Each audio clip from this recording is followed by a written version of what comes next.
ಎಲ್ಲರಿಗೂ ನಿಸರ್ಗ ಗಾರ್ಡನಿಗೆ ಸ್ವಾಗತವನ್ನು ಕೋರುತ್ತಾ ಇವತ್ತಿನ ಸಂಚಿಕೆಯಲ್ಲಿ ನಮ್ಮ ಗಾರ್ಡನ್ನಲ್ಲಿ ಬೆಳೆದಿರೋ ಅಂಥ ಕೆಲವೊಂದು ಸೊಪ್ಪುಗಳನ್ನು ತೋರಿಸ್ತೀನಿ. ಇದರಲ್ಲಿ ನೋಡಿ, ಇದು ಸಬ್ಸಿಗೆ ಸೊಪ್ಪು. ಆಲ್ರೆಡಿ ಇದು ಕುಯ್ಲಿಗೆ ಬಂದಿದೆ.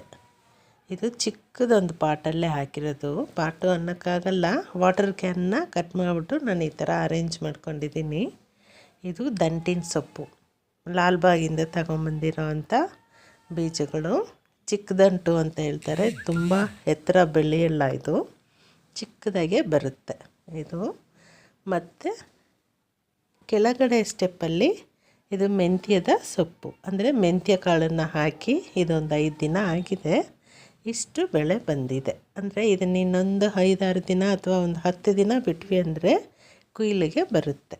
ಮನೆಯಲ್ಲೇ ಸಿಕ್ಕುವಂಥ ಟೈಮಲ್ಲಿ ಈ ಥರ ನಾವು ಚಿಕ್ಕ ಚಿಕ್ಕ ಐಟಮ್ಸನ್ನು ಯೂಸ್ ಮಾಡಿಕೊಂಡು, ಅಂದರೆ ಕ್ಯಾನು ಮತ್ತು ಚಿಕ್ಕದು ಕವರ್ಸಲ್ಲೂ ಸಹ ಹಾಕ್ಬೋದು. ಇದು ಬಂದು ಖಾಂದಾರಿ ಮೆಣಸಿನ್ಕಾಯಿ ಅಂತ ಹೇಳ್ತಾರೆ. ಇನ್ನೊಂದು ಹೆಸರು ಇದೆ ಇದಕ್ಕೆ, ಕ್ಲೌ ಚಿಲ್ಲೀಸ್ ಅಂತ ಹೇಳ್ತಾರೆ. ಅಂದರೆ ಇದು ಲವಂಗ ಅಂತ, ಲವಂಗದ ಥರ ಇದೆ ಅಲ್ವಾ, ಅದಕ್ಕೆ ಲವಂಗದ ಮೆಣಸಿನ್ಕಾಯಿ ಅಂತಲೂ ಹೇಳ್ತಾರೆ.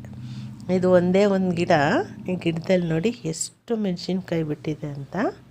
ಇದರ ಸ್ಪೆಷಾಲಿಟಿನೇ ಅದು, ಅಂದರೆ ತುಂಬ ಮೆಣಸಿನ್ಕಾಯಿಗಳು ಬಿಡ್ತವೆ.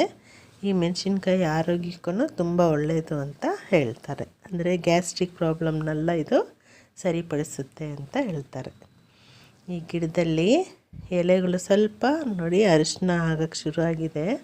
ಅಂದರೆ ಇದಕ್ಕೆ ಪೋಷಕಾಂಶಗಳ ಕೊರತೆ ಆಗ್ತಾ ಇದೆ.